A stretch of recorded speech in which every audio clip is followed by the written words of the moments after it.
Hey there, everybody, and welcome back to the Growing Band Director podcast. My name is Kyle Smith, and joining me is my friend and colleague, Jeff Smith. Our mission is to share practical advice and explore topics that will help every band director, no matter your experience level, as well as music education students who are working to join us in the coming years.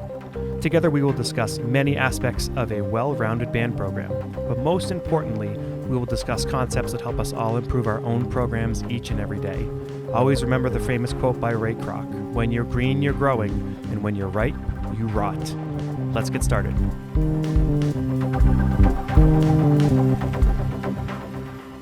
All right, everybody, thank you again for joining the Growing Band Director podcast. I'm extremely honored to have Craig Skeffington on here. Craig, how's life treating you? Very well, thank you. A big thank you goes to Craig from me. What was it, 1990? 94. So that's 28 years you've been my mentor. Wow. So, if I'm terrible, it's your fault. I accept full responsibility. Yeah. And how many hundreds of people have you mentored along the way? Lots. Too many to count, and I'm happy to do it. So today we're going to be talking about lots of things jazz band related, right? So we might get into stuff that's not jazz band related, but that's sort of our focus. And so let me introduce you from my point of view. So I was a sophomore in high school, and you came, and all I remembered was we got good real fast. I remember that too, and I remember a lot of really good players. Yep. So then from there, and I told the story on a podcast, I don't know if it's aired yet, about how the one last week about getting to college, about it was February of my senior year, and I was like, we go to UNH for the Clark Terry Jazz Festival. I think I want to apply there. I don't know if you remember this. I do remember. You drove me down. Yeah.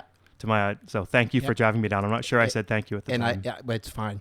I did that with Maria too. Do you remember that? Yep. They convinced her to go to Boston College, and then she realized they didn't have a music program. Yep. So anyway, I called up UMaine Orono and spoke to Chip Farnham, and then took her up the next day and got her an audition. So yeah. Well, I was very lucky that it worked out because I didn't have a backup plan. So thank you for your in there, and everything for me has worked out splendidly since then. You're welcome. I appreciate it. I never remember looking at you and saying, I want to be a band director because of you, but there's a good chance that was that. Well, if that's true, then I'm honored.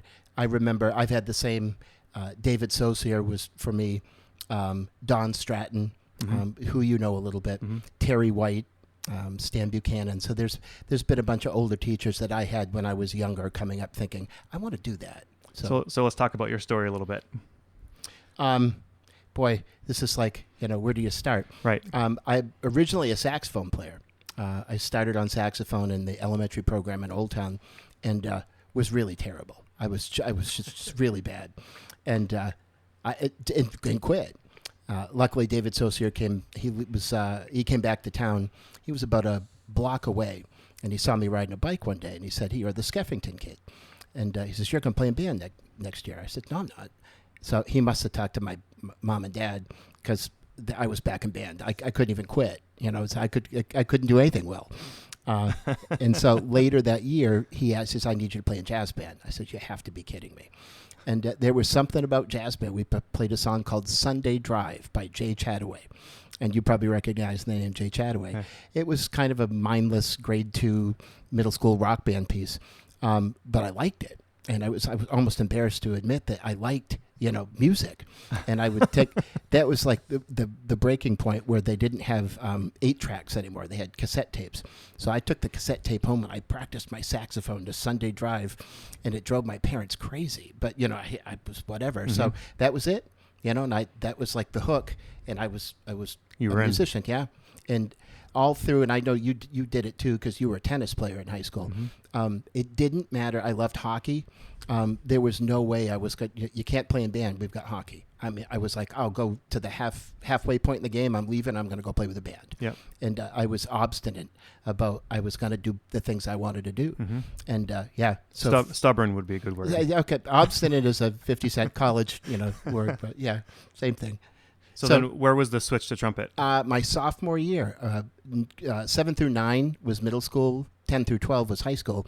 I got to the high school. And this was in Old Town? Old Town. They were loaded. They had tons of upperclassmen who were better saxophone players, but we only had 3 trumpets. I said, well, I could see the writing on the wall. So I picked up a trumpet, and as luck would have it, and I had no idea what I was doing, I figured out a way to play high notes before I even knew the full fingering pattern. And that's kind of what happened, and the technique eventually caught up, and that was it. And I from 10th grade on, what are you in 10th grade, 15? Yeah. So I didn't play saxophone ever again, and maybe I should have stuck with it. 'Cause Okay, so then after high school, where'd you go? I went to UMaine, and UMaine Orno, and I was lucky to have Don as a teacher and a mentor. I was there for three and a half years and was not doing well. In fact, at one point, I switched my embouchure. I think I've told you that story before. I couldn't play. I went from playing high notes to beat the band to not being able to play out of the staff. And it's, that's frustrating. And I remember I said, I can't do this anymore. So I closed the trumpet case, threw it in the car, walked across the mall to the School of Business, enrolled in the School of Business, and that's what I did. And I was 3 classes away from getting a business degree when I realized, what are you doing? I said, I don't want to do this either. We lived near the Army Guard base in Bangor. So I had a bunch of friends who had been in active duty. So anyway, I ended up leaving and going to boot camp, and was at Fort Dix. And when I came back from Fort Dix, I was in the Army Guard band. Yep. And it was that time I got sort of more focused about playing. And when I got back to school, I was, ready. Yep. And so everyone needs a kick in the butt once in a while. And so mine was, the service. So when I came back, I was ready to go. And it wasn't long after I came back that I started at South Portland. Right. So how did that come up where you actually found a job that you applied for it and got it? And well, it's just funny that we were just having a conversation about local jobs and band directors. I had played a gig with John Furman that summer, and it was when I had chops. And John still tells me about it when we see. It's like at the end of the tune, it was like some high note, and I just took a breath and I played a double C, and I hung over, and it was like, whoa. And Furman looked at me with that funny, and when I put in my application packet, he remembered who I was. Yeah. And so I think my pile went from here to here because he just wanted to see what I would look like in the interview. And so that was it. And at that time, South Portland, Tom Scavone, who you had as a teacher, and Norm Richardson, they were great music teachers. And they hired some kid, me, who never had a high school band directing job. So anyway, it was... People ask because they assume there must be some grandiose thing, and there just wasn't. Yeah, sort of meant to be. I worked hard for it, and I learned a lot of lessons along the way. But that was the beginning. Well, you've always struck me as somebody who, like, whether or not you know the answer, whatever, you're going to find the answer. Yep. Right. Yep. And whatever you have to do to get to there, it may take you a bunch of tries along the way, but you're not going to give up until you get there. Yeah, and I think that all the people that we know in our circle are probably that same way. If anyone says, I know that answer right off, I mean, they'll probably be BSing you, right? But if the people that are honest, like, I'm not really sure about that, but I'll get back to you, So that's literally been my whole career. And what about writing? Tell us about how you got started arranging and writing. Well, thank you. So I was interested. Don Stratton was a writer. And the summer that I did drum corps, I think I was 20, and Terry White was a writer, and I was struck by that. I'm like, so Terry White and Don Stratton were like huge influences, and I thought, boy, this writing thing is cool. Terry said something to me, which I still remember 35 years later. He probably doesn't, though. If I said it to him, he'd remember. Okay. He's like, the great thing about being a writer is you don't have to be a player. You can show up and play fifth trumpet. You just bring a bunch of charts, and you're making a contribution to the band. I thought, well, that's an interesting concept. And the first things I wrote were just patently awful. Everything was in unison. I had no idea about harmony. When I was in the service, the commander said, Skeffington, because I was the young guy in the section, says, we're missing a second trumpet part. Figure it out. So I had to, collect all these parts and studied everyone else drinking at the bar. And I'm like trying to, the first trumpet part's an F and the bottom note's a G sharp. That one must be a D, and I've just by sort of like reverse engineering, I kind of figured out like line writing and how things went together. And then as far as the big band thing, when I got back, I started to take real charts, like Rob McConnell charts, and I would untranspose the saxophone parts to see what they were doing when there was a line. I'm like, oh, that's the same chord. So you'd have to input them into computer? I just did it by hand. Okay. This is before computer. Yeah. And I would take like 4 bars and turn it from transpose back into concert so I could study the passing tones and whatnot. I'm like, oh, I see what they're doing. And that was kind of it. So that was your manual. You just took great charts and Yeah. just learned from them. Yeah. And that was the practical application of it. And I was lucky. Very soon when I was back on the scene, I got on the Seacoast Band and Terry White's band. Yep. So I had a band to write with or write for, at the beginning, and we had really great players. Ralph Norris was around, Rusty Quinn. So, And you could almost write anything? Yeah. Not anything, but you're writing for prose. Yeah. Yeah. And I like in a very specific style, like our local players, there's like great swing tradition and, tunes, people know tunes in different keys. So yeah, anything I wanted to write, I could write. And that was how I sort of fell into that. So I'm going to scoot ahead to something we were going to talk about because it seems to work well with what we're talking about now. If anybody was in that your shoes right now and they kind of wanted to start writing, right, or arranging or both or whatever, sure. They could always do what you did, right? You just take charts and figure it out and copy that stuff. But are there other resources now that you would? Yeah, here's the thing. To be a writer, you have to write. And that sounds like, well, what do you mean? People get bogged down in Finale or Sibelius where the project takes 3 months and they haven't heard note 1 of live music. Write 8 bars and get that played. And if that means if you're a band director and you're kind of, I want to write a soli for my kids. Well, write the soli and in unison and have it played back because there's a lot of information just on like a unison line that you can figure out. So my biggest not complaint, my biggest criticism of people that say I'm going to write is that they never actually get their stuff played. So I know that's a pain in the butt. Like right now, we're working on marching band things, or if I have a jazz band commission, hey, can you just get us what you've got? Well, that means you got to stop and extract all the parts, which is a pain in the butt. But, if it's for you, if you're doing it for yourself, why wouldn't you do that? The coolest thing is to hear your music play live. I mean, it's just, the computer never misses anything, but it has no heart, no soul. When you finally hear people play your music, it's unbelievable. Sometimes it's better. Sometimes it's worse. Yeah. Well, that's, yes. And if you make a mistake because it, something you thought was going to be used like trombone, B flat to B natural, and the computer goes, and you people are missing the visual here from 1 to 7. Yeah. I think we can picture the 1 to 7. Yeah, the people that are, sure. The computer never misses that. And then when you write it, you're like, oh, geez, I forgot about that. Or, like tenor comes in on a low C sharp, pianissimo, right? That's not going to work. I mean, so yeah, just the feedback that you get from people playing your music immediately. And you can only do that if you just, And what if somebody's a writer or a band director and they didn't really study any of the arranging stuff beyond, typical classical harmony? Are there method books, textbooks, courses? YouTube is the answer for everything. Yeah. But there's a writer, arranger, composer on YouTube called Elliot Deutsch. And Elliot Deutsch, he's sort of a comedian. He's like, he laughs at his own jokes, but his stuff is great. And he talks about harmonizing, writing for 4 trumpets, writing for the trumpets and trombones is like a separate podcast. And you don't need a ton of advanced knowledge. Yeah. You just have to be interested in the genre, and so it's very entertaining and he doesn't speak above you or down to you. So I would recommend that highly. Awesome. Well, why don't we talk about some existing jazz charts? Charts or arrangers that are your go-tos. Yep. So I will say you've had the experience of teaching for a long time, students high school mainly, right? Almost exclusively, yeah.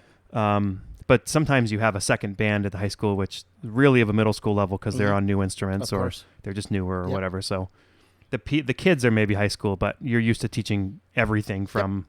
I don't know the position of this. Yep. I've never touched the bass. You're going to play in my top jazz band. Yep. Up to, 3/4 of the band plays in all state and they can really play. Yeah. And so you've kind of dealt with all of it. Yep. So let's talk arrangers or specific charts. Like what speaks to you? Well, we probably subscribe to the same like limited circle or like the top upper echelon. Mike Camiff. Yep.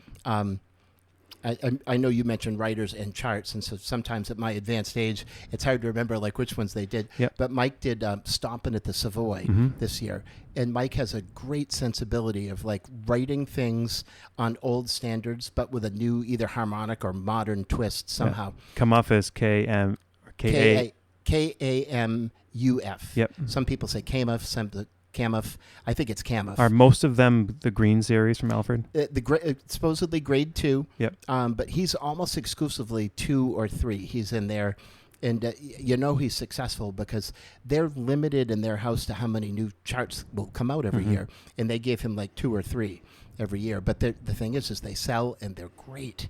There's 3 of his charts I've done that I remember. Little Sunflower, yes. the Freddie Hubbard tune. Yeah. Which, by the way, is hard to make interesting because it's there's not a lot going on harmonically, and that's a brilliant chart on that. But it's great to choose for kids because if you don't have many improvisers and you only need really 1 chord, you can hide it, but really should be 2 chords. Yeah. And then 2 Cannonball tunes, Sticks, which is still one of my favorite tunes ever. Yep. And Sack of Woe, which, again, great name. Yeah. He did a Freddie Hubbard chart on Red Clay. Yep. So that stuff is worth its weight in gold. Another one who I know and these guys are both friends of mine. That's one of the cool things about being a writer and just kind of being out there for years. You should let them know you mentioned him on the podcast. I will, as a matter of fact. Mark Taylor. Mark Taylor is... don't you say he's never written a bad jazz band chart? It's instant jazz band, just add water. Girl Talk. Trying to think. What did we just... I have one written down. Go ahead. The Nearness of You. We did a Mark Taylor chart this year, the Elton John tune. Yeah. Goodbye Yellow Brick Road. Which when I first saw it, I was like, really? Really? And then you listened to it. And I listened to it, and then I texted him. I said, Facebook Messenger. It was parent-teacher conference night. I took like 2 minutes, said, man, I just listened to your chart. It makes the song better. Thank you. This is genius. I'm buying it right now. 5 minutes later, he calls me. I'm in the middle of a parent-teacher conference, and I'm looking at I forget who the parent was. I'm like, you're going to have to wait. This is Mark Taylor. I'm sorry. So, yeah. And he's been relevant in the educational market for 40 years, and he's got hundreds of charts. A couple of charts that come to mind for me was There Will Never Be Another You. Yes, a great one. That's a great chart. Yeah. Because the band is almost, doesn't that feature brushes? It does. Drummer, and it's like band unison rhythms for the whole He did brush head. taps. Yep.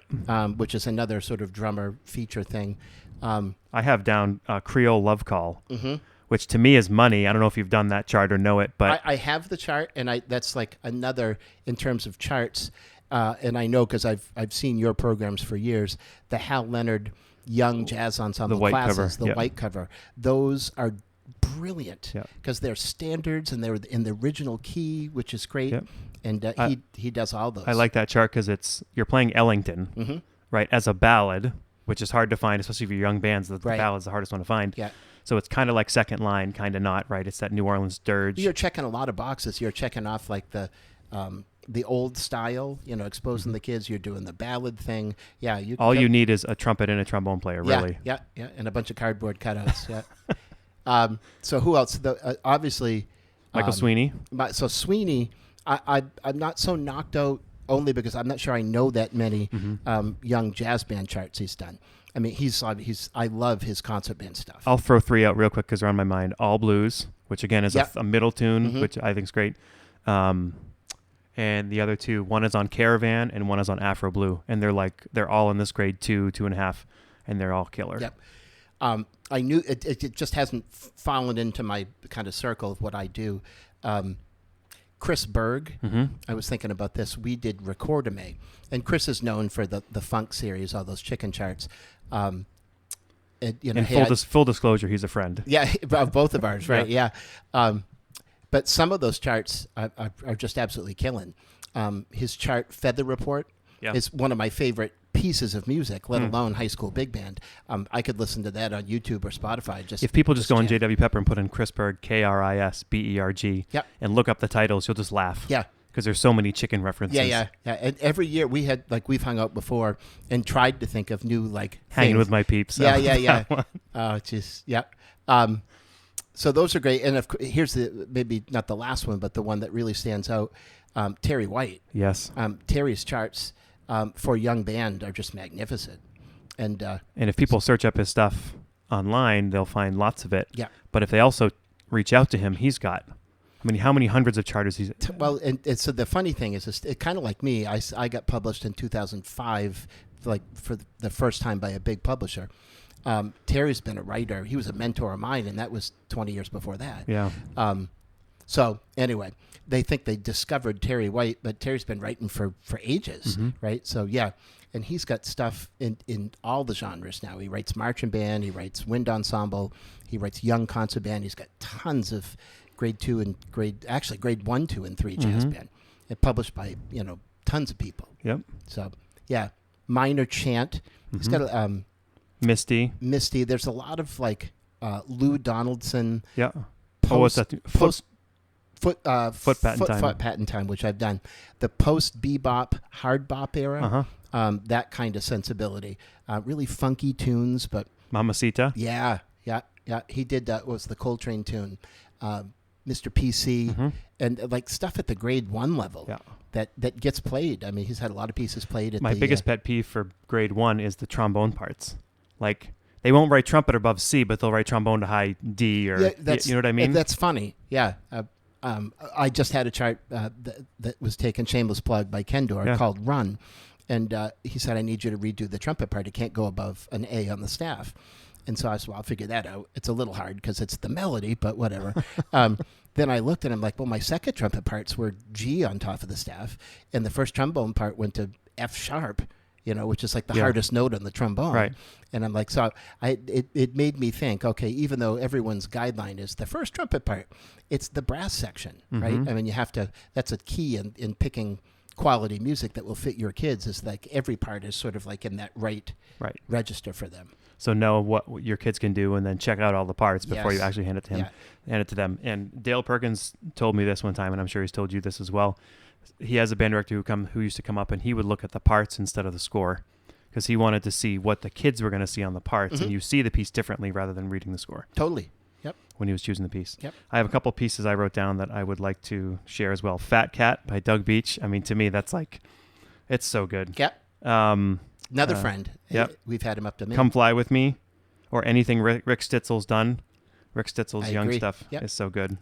The Jazz for Young People series. Yep. Is that Alfred? Jazz for Young People. Winton's on the cover. Like, second line is in that. Yeah. Twinkle Twinkle Little Stars, one of those charts. Do you remember Rick Stitzel from your 1994? Yeah, we did. Without a song. That was not a baby chart. No, it was not. His young people charts right now are so good. And then the last one I was going to mention was Paul Baker. Oh, God, yeah. Yeah. Front row seats. And Paul is he's got his own Baker's Jazz and more, but he's also writing for Alfred. And he just did one on, I think, Poinciana, which is a beautiful bossa. It's very interesting harmonically. And I didn't think it could be presented like any other way than Poinciana. And I listened to his chart. I said, man, that's just genius. So it's... He also seems to have the knack for writing original tunes that sound like standard tunes. Yeah, I agree. Like, I think Terry said one time, this sounds like a Basie chart. Yes. Well, case in point, you had Terry do the Honors Festival last spring, and that piece that they opened with was a Baker chart, and it was literally Basie. I mean, it sounded like this is right out of Basie's folder. Was that 88 Basie Street? No, that's a Nestico chart. But it was whatever he opened with that it was like, but it was in that style. Did you know that Baker was on the Tom Kubis CD? He was like a league of players. Bergeron was on played lead on it. He mentioned it on Facebook one day, and I'm like, oh my God, he was on that CD. Purple Porpoise Highway was one of the charts on there. It was the takeoff on Green Dolphin Street. Oh. And the players were just like every A-list Hollywood player. And Paul Baker was on that. Man, he was a heavy player. That's awesome. And now he's got a bunch of charts that are hard, but also a bunch that are easier. Yeah, he gets it. Don Zentz, I'll do a shout out to Don Zentz. We both know Don. He's got a list. If you look up Don's, his last name is Zentz. A list of how many pages is that? Is that 3 or charts? 4 in small print? Yeah. So if people want to check out charts, those are great. Now I want to talk to you a little bit because you tend to do more originals than I do, and then I tend to do more standards than you do. So like, what do you think about, or what do you think people should think about when they're thinking about maybe how many standard tunes they're doing versus how many original tunes, or what's your thought process on that? By original, you mean like an original that Terry White wrote? Or yeah, like a new tune versus an arrangement of a standard tune. Boy, this is, I hate to give you a very non-scientific answer, but if I like it. Yep. I mean, honest to God. Yep. If I think I can make the kids sound good, I think the kids will enjoy it, then I'm going to tackle it. Yep. A failing for me, and you're better at it than I am, is tackling the older repertoire. You referenced Creole Love Call. Yeah. That stuff doesn't speak to me. Mm-hmm. I love history, and I love the video series, the Ken Burns jazz series. And I've sort of since become a fan of Louis sort of reverse engineering. I dig it now, and I didn't understand it when I was younger. But I'm more interested in the art of the big band as it's like, gone on from like the 60s and 70s to now. So, and I don't think there's a right or wrong. It's just in my viewpoint, if I can, when say we're working on Misty, arranged by Terry White, we can then go back and listen to the whole lineage of Misty, right? And they're learning more about it from there. Yeah, I think I tend to do too many of them. I think that's absolutely a great way to do it. I think this used to be the model ages ago. I'm not sure how many bands do this now. You're only going to do 3 tunes. You got to pick your 3 festival tunes, and that's not a great way to do it. Mm-hmm. Sometimes you're pigeonholed because we've got marching band and spring is off, so you have to kind of hit your programming right. But I think you can make a lesson program and a sense like, okay, we're going to do. We did Yellow Brick Road. And so there were a couple of times where I found some other pop tunes that writers had done for either Buddy Rich or Woody Herman. I said, now check this out. Big band was dying in the 60s, and so writers turned to pop, and this is sort of like where the sensibility came. So I think you can connect things over the course of time for kids, because kids don't know anything that wasn't. But most yesterday. importantly, you took whatever they were working on and put it in context of a bigger picture. Totally. For them to understand that. And a timeline, like this influenced this, which influenced that. It's like the 7 degrees of Kevin Bacon. There's one more writer I wanted to mention, and I don't have specific charts. There's one, I can't remember what it's called, but it's wicked hard. I have your name down, these names. I have not mentioned Mike Sakash. I really like Mike's writing. He doesn't have anything published, does he? He doesn't. Yeah. And Mike is literally one of those guys who's like a jack of all trades, master of all trades. Yeah. And that's hard to say about a lot of people. Mike's a brilliant writer, but Mike's like the one-armed, paper hanger up there, and at his high school in Freiburg. Yeah. And he's doing vocal stuff, he's doing combo stuff, he's doing band stuff, and he and I, like, for instance, there's several years where I just didn't have a whole lot of output. But when I stopped and thought about it, I wrote the marching band show. I wrote 7 rewrites for the jazz band. I did all sorts of writing, but it was like just to keep my head above water with the high school program. And I think that's a lot of what Mike does now. But we've got some of his charts in the PJO book. What was All or Nothing at All, which is just killing. Is there an original chart? Is it called Chant? Chant. I love that chart. It's a great chart. It's hard. Yeah, I remember hearing it once and being like, "Oh, I wonder if we could." No, okay. Yeah. So I think the CD, the Generation CD, we did 2 of his charts. Yeah, let's plug that. Where can they find that, and what is it? It's on Spotify and CD Baby. Yeah. And it's the Portland Jazz Orchestra doing our own arrangements, almost all standards. I think, in fact, maybe except for Chant. And we featured a lot of the local players that were like iconic. So Tony Boffa, Gary Wright, Rick Gordon, Terry White as a writer, John Foss, our lead trumpet player, Ralph Norris. So all these icons that were mentors, over the years, and it came out great. What a way to pay homage to them. Oh, it was a very cool production. We recorded it at South Portland High School over 2 sessions. So it's called Generations. Generations, yeah. So CD Baby and iTunes, you can find it. I found some of your stuff on SoundCloud. Mm-hmm. Is that organized in any way, or is it kind of random? Are you on there and you have a lot of your stuff on there? I have some things that have been recorded. So Seacoast, I guess Seacoast hasn't recorded yet, but PGO's recorded 2. Nor'easter was the first one. Again, Spotify, CD Baby, and whatever, iTunes. So stuff from Nor'easter and Generations are on there. It's a lot of times, like my SoundCloud account, judges recordings from festivals. Yeah. I'll throw that up there. So it's like kind of a hodgepodge of stuff that's my life as a band director mixed with a writer. Okay, let's jump into rehearsing the jazz band, because you've had groups over how many decades, and they're all just killer, right? Oh, thank you. And and you hear them, and you're like, oh, they must have amazing players every year. But then you realize, no, you just find a way to get whoever's there to their. Sure. There's a quote, a John Wooden quote: "The job of the leader is to help every member realize their potential," or whatever that is. So talking about how do we get bands so tight? Can you, again, we're going to take a full semester course and put it into a couple minutes here, but let's talk rhythm section. What are some sort of philosophies of, say you have to tighten a band and you're going to go, okay, I'm going to work on the rhythm section first.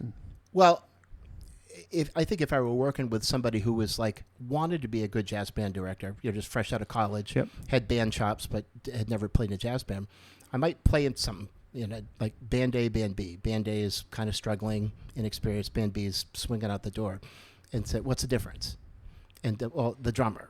Okay, so you and I know the three most important things are the drummer, the bass player, and the lead trumpet. Yeah. You can make any band work if you've got that happening. Yeah.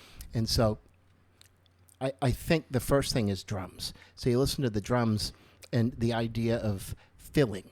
1, 2, cha pa dun. Okay, well, you just caught the figure. You played exactly what the horns did. But if you went then you played the fill. You did two things. You filled it and you caught the figure. You can listen to pop tunes. I turn on the radio right now. It's a rock groove, but listen to the drummer. He filled and then he caught the figure. And so I think if you can get drummers to buy into the idea of but the cliche sort of drum fills, and then make that swing. I think that's huge. And the other thing is that most band directors ignore the rhythm section. Correct. They kind of do something over there, and I'm just not going to make eye contact with those people, and hopefully it'll just all work out. When it's really reverse. If they're happening. Yeah. The rest of the band comes along. Yep. So for me, it's always the drummer. And I always try to be really nice to the drummer because at the same time, it's I would say 80% of my rehearsal is I need you to do this. Now kick this here, go to, chop wood on 2 and 4. And the drummer's and I've had, young man I had this past year was just great. And studies with Sean, and it's going to be killing. So I've been very, very lucky over the years. Chris Morrow. Yeah. I've had really, really good players. So if you're taking a swing pattern, a couple things I've done is, first of all, the hi-hat. This is a Brad Jahomsky thing, right? The hi-hat should be as loud as you can all the time, playing to the other side of the band. And then the ride cymbal's got to line up with the bass player. But I think the whole thing from the early bassy band was the ride cymbal's obviously a short sound, right? But it's got to line up perfectly with the legato sound of the bass. And if it's almost I've actually had kids shake hands with their right hands because it's the right hand on both of them, and then have them play the quarter notes and get that locked in. Now, where do you put your bass player in relation to your drummer? I typically put them between next to the trumpet between the trumpets and the bass. Okay. Trumpets and the drummer. And you put the bass like off the hi-hat and behind the drummer? Yep. Okay. Typically. So Stratton taught us, he wanted the bass player to be able to see the hi-hat on 2 and 4, and he wanted and really pulling hard on 2 and 4, matching the timing of the hi-hat. And it's funny, modern ones now have the bass player off the ride cymbal, between the piano. And then I'm anyway, so I have a couple of strange things that I do that are sort of handoff. Well, it's funny because if they're good enough, it doesn't really matter. You could put them in the next room over. It's, of course. Okay. And then basically if the drums and the bass are happening, piano player shouldn't play too much. Guitar player is usually doing Freddie Green. Yeah. At least on that. Yeah, stylistically, obviously. I've gone... And I know that you have done this before, like the Midwest Clinic and Jen, which is Jazz Education Network. I've attended some really great conferences where they talk about comping, just like the shell voicing thing, 3-7-9 in the guitar part, and then only downstrokes. Yeah. Rock is chung chung chung chung, like downstroke, down up, which sounds terrible when you actually put it in context. But until someone explained that to me, I'm like, well, duh, that makes perfect sense. Piano players, rhythmically, a lot of my piano parts, if I don't want to be completely notated, I'll give them a good voicing at C13 and I'll write comp ad lib. But if you don't explain that to a kid, they're going to go C13 for a whole note, F13 for a whole note, E flat 13 for a whole note, and it's the least interesting part ever. Right. So you have to sing voodoo da va voo da. You have to, because they don't listen to that. Mm-hmm. So rhythmic awareness, like in cliche, phrases. And when in doubt, your piano player is probably playing too much rather than not enough. I found if they have the chord, they kind of over. Yep. Maybe it's just the kids I have now, but like they overplay rather than just like Basie. What's the story? He would just sit there and not play, talk to the people next to him, whatever. He would literally he'd get up and wander around, have a taste, and so like shake somebody's hand, walk back to the piano, plink, go over and say something to somebody else. He'd like leave the piano. Right. Yeah. So that's an interesting story. Very sparse. Okay, let's start talking about the horn section. Articulation. It's one of those things that once you can listen to it and think there's something wrong, but I don't know what it is, and it's always articulation. Yep. So da da da da da da da is do va do da do da da. It's like just you get kids to lighten up on the tongue. Yep. And so you and I both subscribe to that one and two and three and four, where you like slur the offbeat to the onbeat. But just lightening up on the tongue. And I found sometimes I have to explain it, like slur it but don't, legato but just a breath accent. I mean, sometimes there are ways to explain it to kids, and sometimes kids look at you like the dog cocks its head and like, I know you're speaking to me, but I'm not understanding it. But if you just keep at it, you can eventually affect a change. But almost everyone's band that moves to that next level, you get a good drummer, bass player's playing good time, and the band plays dot dot dot dot dot. It says voo dot. There's an infinite difference in that. Right. And you just have to keep harping on it. And I think part of the problem is most directors, they're not grounded in the jazz language, so they don't recognize it. I mean, how many articulations are there in jazz? You have do, which doesn't happen as much. Right. It happens on the first eighth note. You have the accent. Dot. You have dit. Yeah. I mean, that covers most of it. Yep. And then you're running eighth note to slur the offbeat to the onbeat. Yeah. Yeah. You always tongue the note before a rest.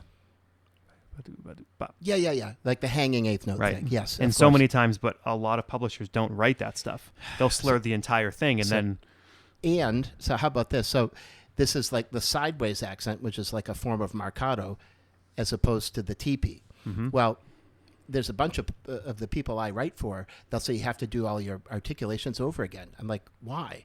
That voo voo dot, and they'll have this as dot. Sideways. This is dot. That's da. I learned that in the service. That's an open-ended one. This is a closed syllable. It's a dot with a T at the end. And I've had, finally, it dawned on me as I'm arguing my cause, I'm going to lose this. This is their place.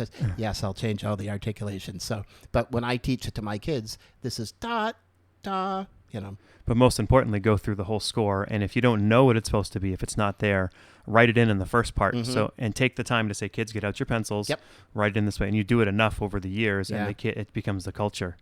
But you're right, the amount of bands that, if the rhythm section's good, after that it's articulation. Yep. Add dynamics and right.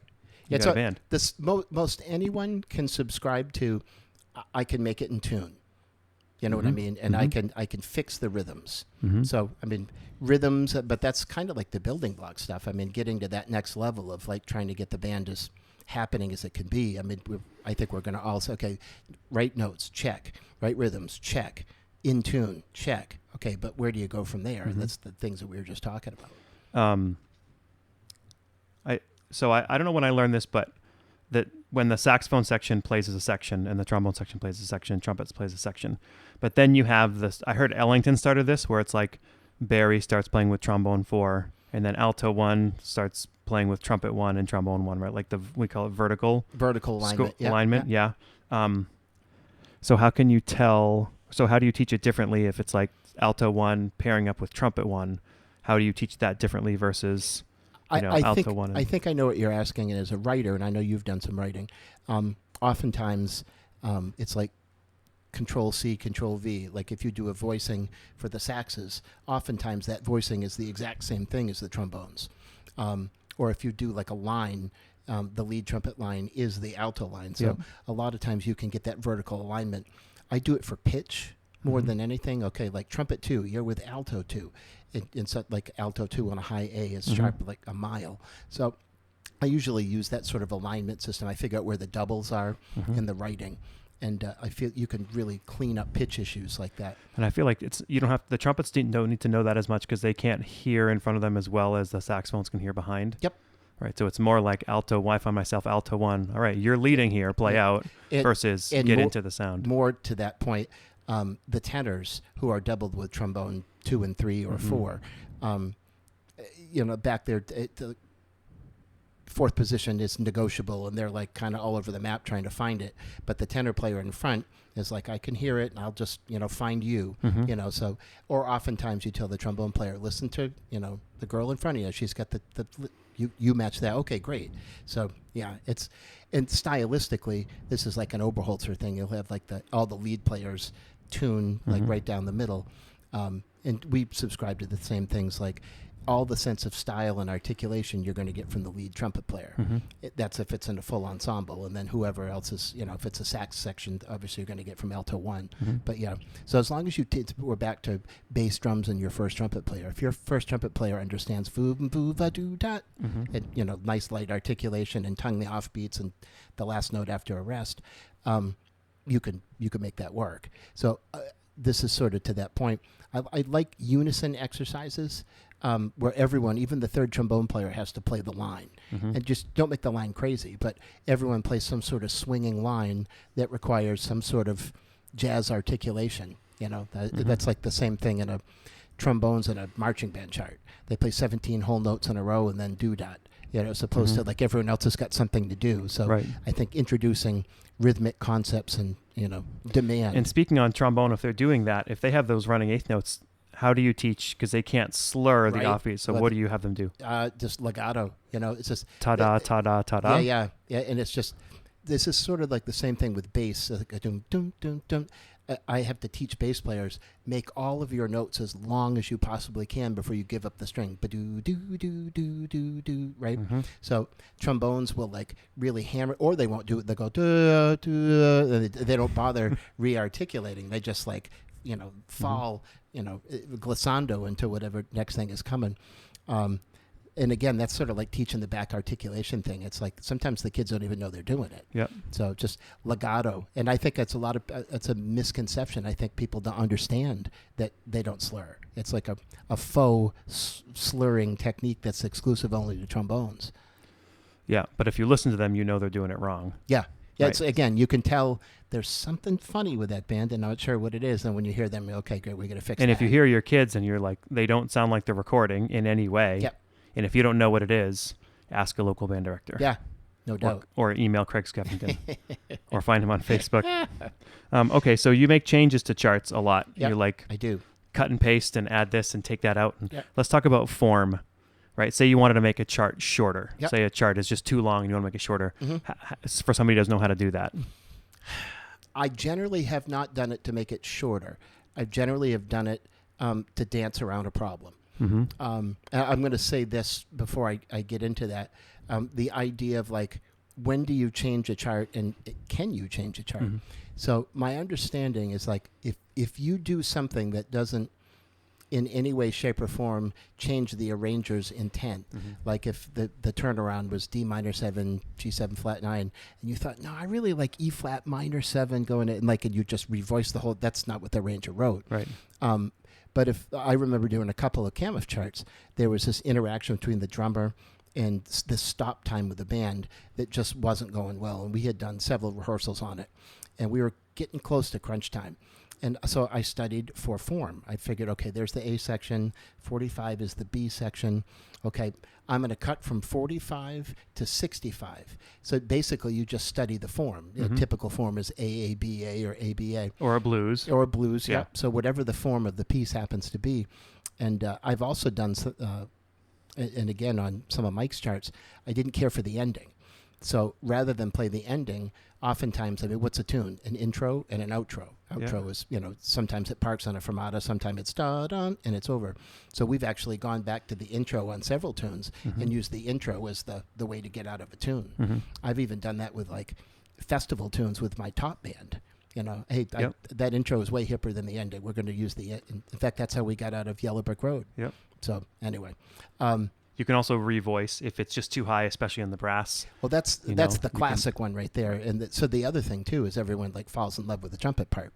Well, think about this: if let's say it's a shout chorus, and the first time through was soft, and then the second time it's like, there you go. Do you even have to have the trumpets in the first time? Right. That was like the typical Sousa thing on the trio. Mm-hmm. They just have the trumpets sit out. So they could rest. Right. So, and some writers are better than that than others. Like, I love Bob Mintzer's charts, and his charts are super interesting. He writes terrible things to it. It's just tortures trumpet players. Mm-hmm. John Fedchuk, genius. Trumpet players are just, I couldn't do it. So I always look at how can I make my brass players sound better on the last note of the piece. And if I stretch it out, so cutting stuff out, don't play here, revoicing some things. Trumpet 1 doesn't play here because it's in unison in the section. Yep, no doubt. And then other things like, this always drove me crazy. There are 8 saxophones in the front row. There are 2 trombones and 3 trumpets. Well, couldn't one of those extra altos be the 4th trumpet? Couldn't one of those 4 tenors be an extra trombone? Well, you can do that. Of course you can do that. You just need to put in the work. Yeah, just have to sit in front of the computer and just do it. Yep. So anyway, it drove me crazy. Every time I judge a festival, I'm like, why didn't you just take the time you could have fixed that. It would have sounded great. We went to well, you remember, it was the year, I don't know if you were at Westbrook then. I think it was still George, 2003, 2004. Yeah, I wasn't there. Okay. My second band, this is going to sound like an exaggeration, but it still stands with me. We had 13 saxophones. We didn't have any trombones. And we probably had 6 or 7 trumpets.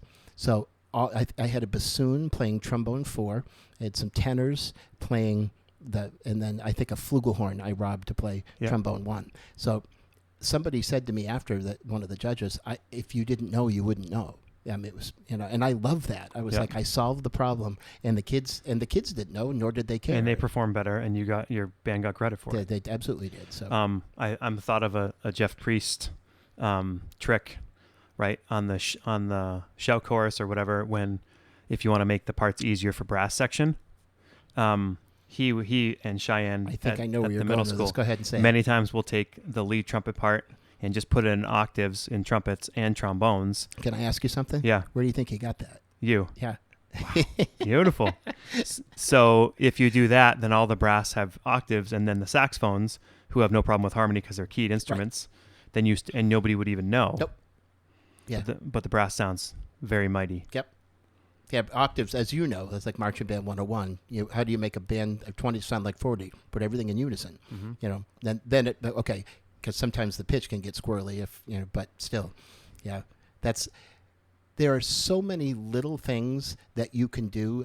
A lot of times, I like to think that they're not necessarily lazy, but they're just uninformed. Like, people just don't know that's a possibility. You can fix this. Yeah, I mean, you buy a concert band chart and you just play the chart. You don't change it as much. Yeah, but even then, from like Terry did a great Highland Lake Overture, whatever, and I love the piece, but it was written probably at the 3.5 level, and as you know, sometimes oboe's not doubled, maybe horn's not doubled, and I had a band that needed as much doubling as possible that year, so he was very kind and he sent me the finale score, and I ended up writing all sorts of like extra parts, and so anyway, that's the same sensibility. If there's stuff that's missing in the concert band piece, write it out. Figure out a way to, who's sitting around for 5 measures that you can use to fill that voice.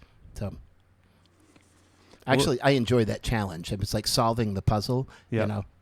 And if you're a director and you don't know how to do that, but there's something wrong, if you have a gut feeling, it's right. Follow the gut. Yep. Right. Find somebody who can help you. Absolutely. Yeah. And if you don't know anybody, find Greg Skeffington on Facebook. I'm not sure about that, but okay. I want to talk a little bit about your music. So whatever comes off top of your head, your best couple charts. The cliche answer is like if somebody say, "What's your favorite chart?" I said, "The one I'm working on right now." I think I counted because I have them just on the wall in my office. I have like a color of each one. I think I have 23 that are published, which may not sound like a lot, but I mean, It's a I lot. remember when I got my first one, I was like over the moon. I wrote one that I know you know, Molly March, Yes. for my youngest daughter. It's super cool. Thank you. It got played at Midwest, and that one's probably my favorite, just because it's the harmonies. Like, I remember sitting down, and I don't consider myself a piano player by any stretch of the imagination, but I heard this chord, and I'm like, where could this go? And I went, tried to go with the circle. I went chromatically, and I think I went like a tritone away. I'm like, oh, that was interesting. Where could that go? And then it was like, I just fell into like this progression, and I was like, quick, I got to write that down before I forget it. So that was the thing that got played in Midwest. Trofeo de Bolos, which is funny because I've heard it so many times now. I'm kind of sick of it, but yet it's still cool to hear. And that one, for better or worse, sells. It's an awesome thing if you write something that you really like, that then other people really like, and there's some monetary value with that. So What else sells really well? Emergency Stopping Only was something I wrote. I did an arrangement on When I Fall in Love, which is sold well. Naima was a chart that sold well. This last one I did for Kendor, Wombat Combat, which is I have to credit Laura Patriquin with that. So that's Stan Buchanan taught me early on, Lady, Your Cow's on Fire. That was the name of a jazz ensemble. He said, Craig, I only pick them by good titles. If the title's interesting. So anyway, I try to come up with interesting titles. So while we're there, I wanted to talk about like funny naming of chart stories. So that was, you stepped into it. So which other ones have my favorite one, I think, is because Molly got Molly March, and then you asked your other daughter Hannah. So then she could title a chart, and she called it My Friend the Couch. You're close. It's backwards. So when Hannah was a baby, I wrote the Hannah Shuffle. Okay. And it was this loud, rowdy, like whatever. And I have to redo that one so that it could get published. The Molly thing I did, and that got taken. That was awesome. Molly came down when I was working on a samba, and I didn't have a title for it. And Molly said, can't you just call it My Friend the Couch? And I'm like, okay. I wasn't going to fight it because I didn't have anything better. And so that got published. But that's sort of like the game of, what's the phone tag where I tell you something. Telephone. Yeah, and it goes up the right row and comes back, and it's like completely different. Yeah. So it was supposed to be like that quick. And when they recorded it, it went. So everybody plays it too slow now? I was mortified. I was like, oh my God, it's because it says half note equals whatever. So anyway, it's the hippest chart that I've written that no one plays that got published because the recording is just so ate up. So. And then there's The Burger That Ate My Wallet. The Burger That Ate My Wallet. We were in New York, and we went to TGI Fridays. Was that the era that you were going to? It was iEdge. Okay. Yeah, Crystal was there, I think. It was an iEdge trip. And I left my wallet because I wasn't going to need it. I put 2 20s in my pocket, and I said, we're just going to go down for a burger and fries, then we're going to go hear whatever band. And I got a burger, fry, and a one drink. And it was like $45, whatever it was. I'm like, you have to be kidding. And so, that burger ate my wallet. And somebody said, you should write a chart named that. And that's kind of how that was born. But it was like a real live, Did you mention Reverse of the Curse already? I did not.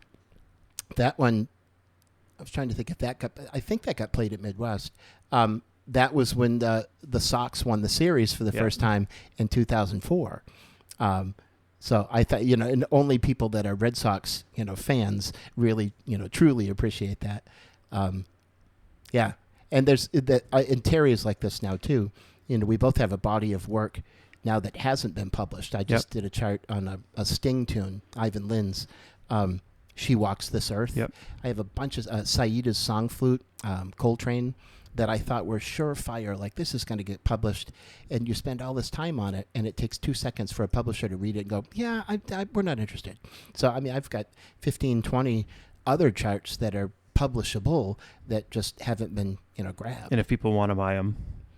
The ones that I'm, like the originals, for sure, if people contact me, that's one of the things we were talking about before the podcast is the stuff on Pepper, where they have the My Score, which is the ability for writers to advertise their own, uncopyrighted previously owned material. So I have a whole library of stuff like that I would love to eventually, when things slow down, market. Anything new that's being published coming out that you're excited about? Well, that one that I told you.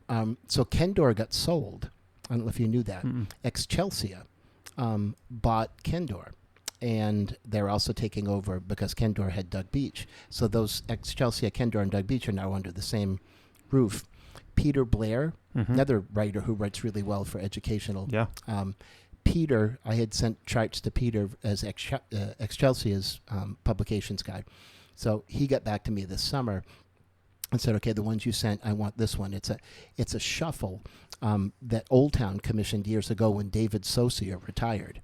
And so Saucier was a huge mentor of mine. So it was cool to write a piece for David.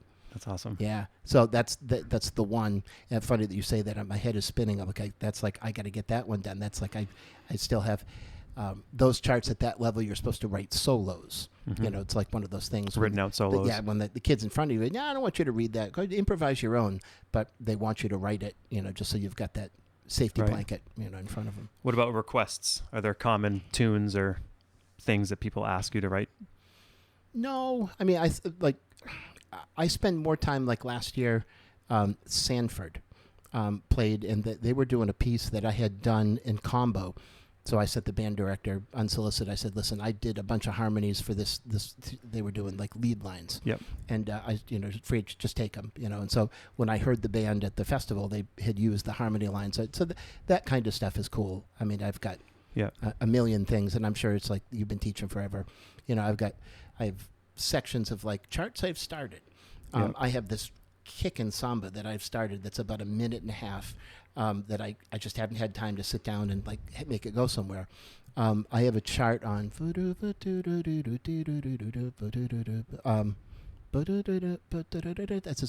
when you get old, you have to sing the whole tune before you remember the title. And this is funny because I've invested like 2 minutes in this chart. It's like this happening.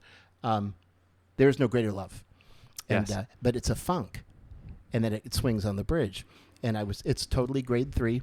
And what I can tell right now, it's an absolute home run if I could just find the time to finish it, Yeah. So I have several things that are like, and it's like the ADHD in all of us. It's like, oh, squirrel, pie, bikes. Oh, the Red Sox are on. So you probably have no idea what my favorite chart of yours is. It's not published. It's from This Note's For You album, Terry White Big Band. I think it's the second track. That's Have I Told You? Nope, I'm old-fashioned. Oh, okay. Maybe that's not the second track, but I remember it actually, and that was so we played that with Terry's band, and we did it with Seacoast, and then for 10, 12 years it went away. It was just like we'd done that. Yeah. We pulled it back out. I think Chris did it with Max and Ryan as the trumpet players, so maybe 3 years ago, and he brought it back in. I'm like, the sign that you're getting old is like you forget that you did something. I'm like, oh yeah, and I couldn't even remember. But thank you for that. I love that chart. It's a beautiful tune. Yeah. Any Jerome Kern tune's you have to work to do a bad chart on it. I also wish there were more Clark Terry charts. Yeah. He has so many great original tunes, but there's just not many. Yeah. There's some, but even the ones that are there are hard. Yeah. Well, Steve Guerra has got a couple of just absolutely burning, but that's the problem. If you're a high school band director, if they're absolutely burning, you're not going to be able to play them at the high school level. No, that's a great point. There's a great album if people haven't heard a lot of Clark Terry called Having Fun. There's like lots of great original tunes on that one. Yeah, that's a great idea. That might Sheba. That's a great ballad. TP Time. Yeah, we did TP Time with the combo, and I did like a combo arrangement. It's in the Real Easy Book Volume 2. Yep. Yes. Yeah. In fact, there's in terms of, if you were to say, hey, what are some great resources, shameless plug for Sheer, and I don't get paid by them for it, but that combo stuff that they have, the easy series, the intermediate series. The Real Easy Book. And the Latin. Yep. Do you have that one? Volume 1, 2, and 3, yeah. That they're killing. And the Volume 1 now comes with the parts. Yes. Yeah. Yeah. The multiple parts. When I first started as a teacher, I'm so sure it was the same for you. And imagine if we're both experienced teachers in that genre. Someone comes out of college and say, great, you got a combo. Well, I don't know what to do with a combo. Right. I mean, get yourself the Share series for sure. I have another plug. Essential Elements, I think. It's a red cover jazz series. Yep. I bought it from Perkins Music. $100. And there's like 13 charts in there. Mhm. You get the score and all the books. Yeah. And there's the chart plus the demo unison stuff and solo stuff for everybody to play. And So a spin-off of that is is it First Place for Jazz? Dean Sorensen, Chose, friend of mine. That stuff he's got lots of articulation exercises, tons of grade 1 figures, both swing and rock. Yeah. It may not be the be-all, end-all, but it's a great way to start to codify things, because so much of jazz is like, yeah, you do it like this, but it's not actually written down anywhere. But, people have actually taken to actually writing it down somewhere now. Beautiful. Well, as we wrap up, any messages to band directors that you might have as an experienced teacher? Wow. Well, we were speaking before the podcast that we're both closer to the end than the beginning, but sometimes it's nice to find a reason to want to continue. It's just like summer vacation is like okay, cleared my head. I'm ready. I can to do go this back. again. Yeah. I can do it again. And I think part of the struggle is that you just have to keep your head down and just keep doing it. And it's difficult, like saying the same thing over and over and over again. But when it comes right down to it, that's the message. Mm-hmm. And eventually, if you do it enough times in a different way, just figure out a way to break through, they'll eventually get it. So I know I mentioned it a couple times, but if people want to reach out to you with questions and stuff, how would they best get a hold of you? Probably the easiest thing to do, you can look me up on the South Portland High School. My email address is there. You could also look me up on Facebook. Yep. Those are probably the two simplest public domain sort of access points that you can find. And I'm really good about, if I get an email, I check it all the time. Yep. And I try to get back to people as soon as I can. So. Sweet. Yeah. Hey, this has been great. For the record, I'm proud of you. I think I told you this in an email. These are fascinating. And I think your maybe with the exception of this one. Well. Well, and I didn't bring much to the table, so I'm sorry. But the stuff you did with TL, I know you did one with Dean. Yep. You had several with your colleague Jeff. Yep. So I think it's about time. I think there's so many good things in Maine that happen on a number of different levels. ACDA, I mean, not just band director, just like collegiality all over. And we know tons of choral directors and orchestra directors. I mean, so it's nice that we're putting a different spin on it out there. Thank you. Yeah, absolutely. Share it with your friends. Absolutely. And that goes for I only have two, and so you're one of them. So. All right, everybody, take it easy. Good to see you, Skeff. We sincerely appreciate you taking your valuable time and listening to the Growing Band Director podcast. Your students are very lucky to have a band director like you. If you have any suggestions for episode topics or think you have an area of expertise to share on a show with us, please reach out. If you enjoyed this episode, don't forget to subscribe. And if you want to help spread the word, please give us a 5-star review and tell your band director friends to subscribe as well. We're available on Apple Podcasts, Spotify, our YouTube channel, and wherever you listen to podcasts. Thanks for listening to The Growing Band Director. See you next week.